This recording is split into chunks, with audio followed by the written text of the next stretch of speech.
Hello and welcome to Art History Survey 1.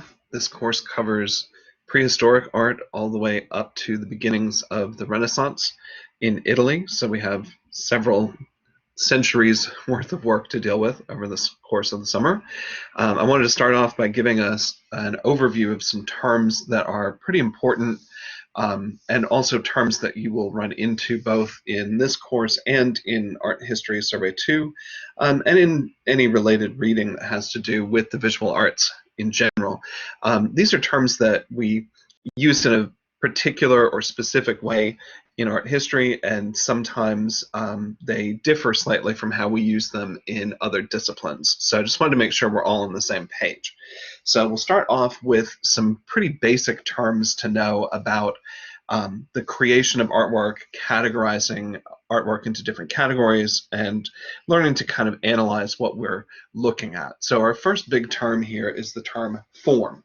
Form is a term that includes every aspect that contributes to the appearance of a piece of art. So what we mean by that is anything that has to do with just the way that it looks. Is the piece two-dimensional or three-dimensional? Is it black and white, a single color with lighter and darker versions of that color, or does it have multiple colors in it? All of the aspects that relate to how the thing looks don't really have anything to do here with how we feel about the work, what it means to us emotionally, what the content or the story is. So form would be things like, is it big or small, two-dimensional, three-dimensional, does it have a rough surface, smooth surface, things that are more formal, things that don't require us to have a subjective opinion. Content, on the other hand, starts to get into what the piece means. And so content can be broken down into two separate aspects. The first is your subject matter. That's what's being shown to you, what is being depicted by the artist. Now, most of what we're going to look at in Survey 1 will be artwork that depicts recognizable things from the real world, people or animals, things that we can latch onto and understand what they're meant to be from having observed objective reality in our own lives.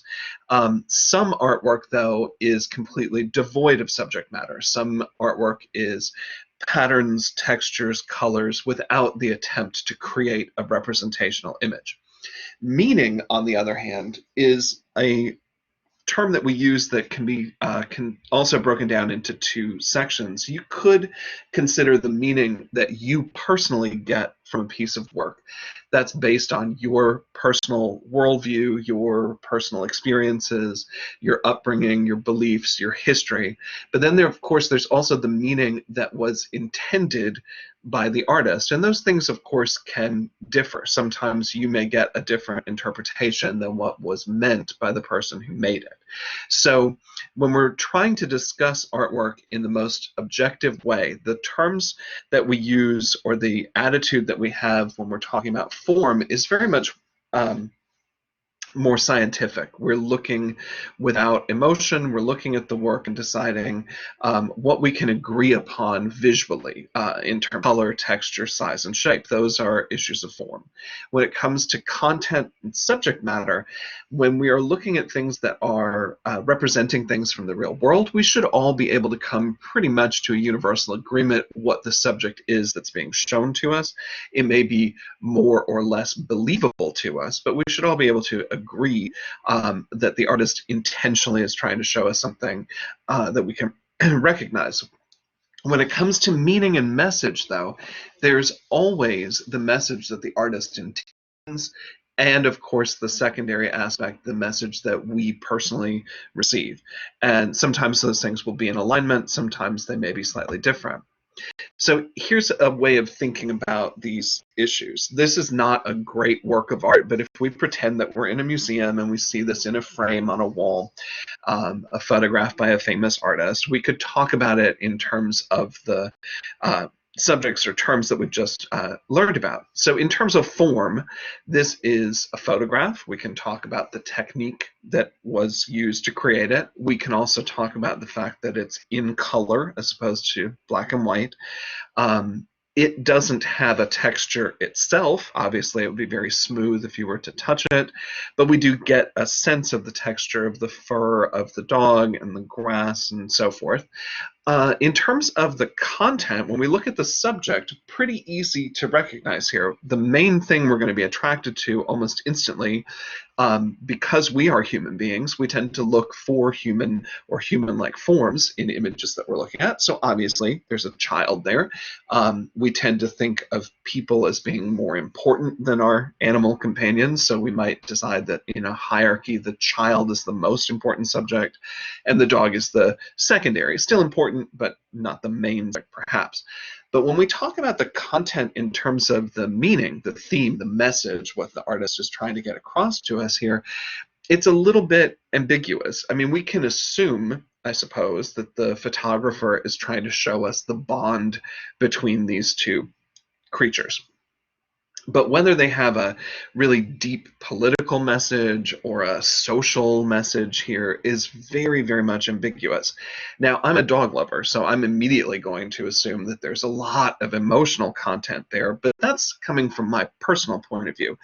Without knowing the name of the artist or the history of this person, it's really difficult to argue that this is something that's loaded with a deep political or social message. However, if we take a look at this example, we still have a photographic image, we still have a child, we still have a dog. They're very, very similar things. The difference in terms of the form, obviously this is black and white, and our previous example was in color. This is not a photograph taken by a camera. It's a still image from a motion picture camera, so it's a still from a TV or a movie motion picture kind of image. So there's a difference there in technique. In terms of subject, we are not trying to assess an emotional content there. With subject, we're really just looking for the most basic description of what's being shown to us in terms, almost as if you were breaking down a sentence, you're looking for the nouns in the sentence. We're not looking for an emotional takeaway or a message here. We're just trying to see what are the main things being depicted. So again, child and dog would be our subject. But in terms of the content, when it becomes an aspect where we're discussing the meaning or the message, those of us who are familiar with American pop culture are immediately going to recognize these characters as Timmy and Lassie. Lassie, of course, is the heroic dog who's constantly saving Timmy from danger. Lassie, for us in American popular culture, is sort of a symbol for heroism and loyalty, a very potent image, even if you are not overly familiar with the television programs, films, even novels that have been written about these characters. Now, you would need to know something about American 20th century pop culture to know who these characters represent. If this was a piece that was being shown to someone who didn't have that experience, then they might not immediately get this kind of deeper symbolic meaning that those characters represent for those of us who are aware of those aspects of the culture. So the reason I like to use these at the beginning is that if you didn't know, you might think that this and this were very, very similar in terms of their significance, of their message, their theme, or their meaning. So in order to understand that this particular image we're looking at here has a specific meaning to our culture, you really have to know something about that culture. You have to have either experienced it directly or have studied it. And that's very much what we're going to do in studying art history. Obviously, we're going to be looking at things from, in some cases, thousands of years ago. That can be hard for us to relate to. It's not directly tied to our day-to-day experience. So we have to educate ourselves a bit about the cultures that we're looking at in order to understand what the art that we're seeing is about or what it means. Some other terms that are pretty important for us when we're talking about art history, we throw this word around a lot, style. And we talk about it most of the time in terms of fashion and music. in contemporary culture. And we kind of mean the same thing in visual art as we do when we're talking about fashion or music. Style is a term that groups together the attributes, the aspects that are in common between a group of items, a group of artworks. So we could look at style as something that becomes more and more narrow, more and more specific. You could apply the term style, as in point 1 here on the slide, to the art of an entire culture. Some cultures establish sort of rules for how art is going to be made, how it's going to look, and those rules don't change, sometimes for hundreds and hundreds of years, if not for the entire length of that culture. We could get more specific, as in point 2, we could take a look at style of a particular time period within a culture. Just as an example, your parents' clothing style from when they were in high school differed a lot from the style that was popular when you were in high school. So style could apply to a specific time period. We could break that down even further. You could talk about within a time period a group of artists who have similar goals. We could get even more specific and talk about the work of one single artist. So you could argue, I suppose, that within pop music in the first 2 decades of the 21st century, Katy Perry, Lady Gaga, Taylor Swift have some things in common, but you could easily say that each of them has their own separate style, one from the other. When we take a look at point 5, it gets even more specific. Some artists change their styles during the course of their careers. So you might change your art making techniques or approaches at one point in your life to another point in your life. So let's take a look at some examples of visual art from this unit that'll apply to those concepts. The artwork of the Egyptians pretty much stays the same throughout the entire length of the Egyptian culture. So at the top, you can see a diagram that shows the basic proportions of a human figure rendered as either a painted or carved, essentially two-dimensional or low relief image. And those proportional rules stay absolutely the same. It's very rigid throughout the majority of the Egyptian culture. So you're looking at examples of carvings. The low relief carving on the far right is from the very earliest stages of the formation of the Egyptian Empire, and the scroll that you see at the bottom is from a Book of the Dead from much, much later in Egyptian culture. So we're looking at things that are actually separated by over 1,000 years, and yet the proportions of the bodies, the way the poses are rendered, even the way that the bodies are drawn. If you notice, the faces are always in profile, but the torso, the upper body, the shoulders are turned as if the body's facing you, but the legs, hips and legs, are turned as if the figure is in profile, walking away from you. And you can see that what we call composite view or combination view shows no change really over the course of about 2,000 years. We could get more specific. These examples come to us from Greece, but they're from the late end of the Greek era as we're about to head into Rome taking over Greece and sort of becoming the dominant culture in the West. What we're looking at here is referred to most frequently as the Hellenistic style or the Hellenistic era.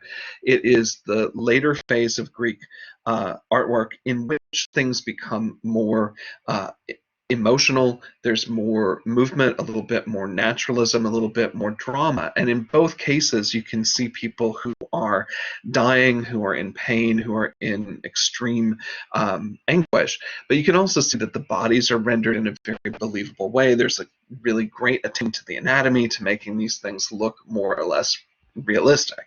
So we can talk about this time period of ancient Greece as being very different from early Greek work. We could also apply the idea of style applying to a particular time period to these portraits, but we could also extend it to thinking about artists who are doing similar things around the same time. over the course of the history of ancient Egypt, it eventually becomes part of the Roman Empire. And that Roman influence can be seen really clearly here in these mummy cases. They don't look at all like the Egyptian style that you're used to thinking of. They look much more like naturalistic portraits of people that you might associate with the early days even of the Renaissance. It's very much what the Roman painting style was like.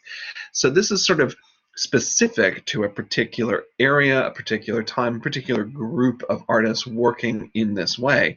It is a kind of strange hybrid of Egyptian and Roman styles, and it's kind of specific to a time, a place, and a group of artists with similar goals.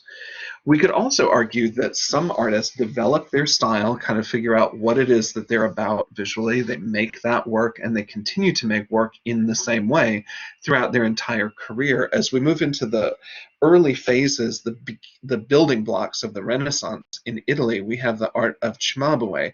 And Cimabue's art very much looks like the same sort of format, the same poses repeatedly. Now, of course, this is partially due to the fact that he's being commissioned to make similar types of work. These are altarpieces for different churches and chapels. So there's a similarity in the subject, obviously. But if you notice the way that the faces are painted, the poses are almost exactly the same, whether it's a male figure, female figure, a human being, a saint, or an angel. They're all turned in a three-quarter view. The eyes are really too high in the head for the size of the skull. There's a lot of similarity. Look at the hands. The way that they're rendered is identical from one figure to the next, and certainly from one painting to another. So you can see his styles kind of across a wide sweep of his career. We could also, though, see an artist develop and create changes. This is one of the last artists we'll look at this summer as we're looking at the really early days of the early Renaissance in Italy. This is the work of a sculptor named Ghiberti, and he received a commission by winning a competition. Several artists competed to create this work, and what you're seeing here is the sculpture that he was able to create for the Florence Baptistry. The Florence Baptistry is a building separate from the cathedral. It's where the baptisms were taking place. The doors of the building had relief sculpture on them from the Middle Ages, and as we moved into the Renaissance, the decision was made that new doors should be installed, and so there was a competition to find the best artists to create the work, and Ghiberti won that competition. This is the first set of doors that he made. Later, several decades after these were completed, though, he was asked to come back and make a new set of doors a second time. Look at the difference between his first doors the second one. So you can see there's much more movement in the figures. The figures become almost fully three-dimensional from the backgrounds. There's an illusion of space, both in terms of landscape and linear perspective. You can really see his evolution as an artist from the first set of doors to the second. So definitely an artist could change their style over time. Another aspect to think about here as we're thinking about work and categorizing it is the fact that most of the work that we'll look at, especially in Survey 1, you'll see more abstraction as we move into Art History Survey 2, but we can generally classify all artworks that are made to represent specific recognizable images. In this case, both of these sculptures are meant to represent human beings standing upright. These are representational. We can categorize both of them. Although they're very different from one another, it's clear in each case they're meant to represent, to show us, to depict human beings in three-dimensional form. We could break that category down a little bit further, and we could look at things that look more like what we expect the real world to look at, and things that look less what we might call realistic. I tend to avoid using the term realistic as much as possible because there is a style of French painting in the 1850s That's known as realism with a capital R. So to just make sure that I'm not referring to that type or style of painting, I usually substitute the term naturalistic for something that looks more like the natural world. The more it looks like something from the real world that's been photographed, conforms to what you expect reality to look at, the more naturalistic it is, like the sculpture portrait of the emperor on the right. And the more it looks as if it's been altered or changed, simplified, the less naturalistic it is. So the image of Christ in Judgment on the left feels less real to us. It doesn't look as much like the real world as the portrait of the Emperor Octavian on the right. So the image on the left, less naturalistic, the image on the right, more naturalistic.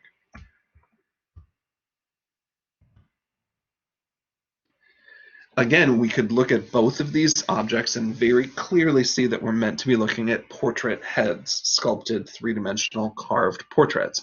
So they are both representational. It's clear that they're both meant to represent real people. I would argue that neither of them looks exactly like the real world, but certainly the image on the left is more similar to what we expect a person's face to look like. The eyes are a little bit extreme. There's some strange patterning in the hair, but in comparison, the image on the left is more naturalistic than the image on the right. The image on the right is so simplified, patternistic, it has so much detail removed from it that you could argue that this is far more abstract. When we use the term abstract, most people refer to artwork that has no subject, that's just smears of color, textures, patterns.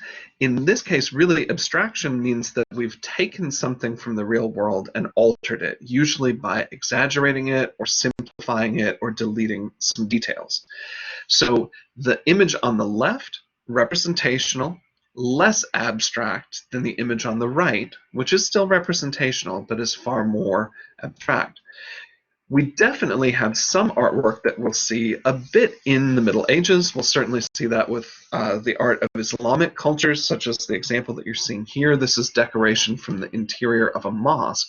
What you're seeing here is incredibly beautiful, but there's no representational image. There's nothing that's meant to be a person, to be a picture of an animal. Anything depicted from the real world is forbidden. So what we're seeing here is really glorious, beautiful patterns, colors, repetitions of abstract shapes. So this pushes so far away from being a depiction of the real world that we could really classify it most properly as being non-objective. So you can think about art as being kind of on a spectrum. So if you look at this whole chart here and think of it as like a sliding scale, there's a sculpture from the Roman Empire on the left. The sculpture in the center is from the Romanesque era of the Middle Ages. The painting that you see on the right is a section of a vase from ancient Greece. And each one of them is very different one from the other. You can clearly see, though, that the two examples on the left are meant to represent human beings. But the one on the left, the one from Rome, is by far more naturalistic. It almost looks like a photograph of a real person. The image from the Middle Ages is recognizable as a person, but is simplified and has detail deleted and certain things exaggerated. That's a more abstract. Both of those images, though, although the one on the left is more naturalistic and the one in the middle is more abstract, both of them are representational. When you cross that dotted line, though, to the image from Greece, this is really just geometric lines, shapes, and patterns. There's no attempt there to represent anything from the real world. Therefore, that could be classified as an image that has non-objective quality. It's an image that relies on formal issues only, line, shape, color, texture, but is not about representing something in the real world. So those are terms that will come back and forth for us several times throughout the semester. Just want to make sure everybody has a good grasp of those at the beginning.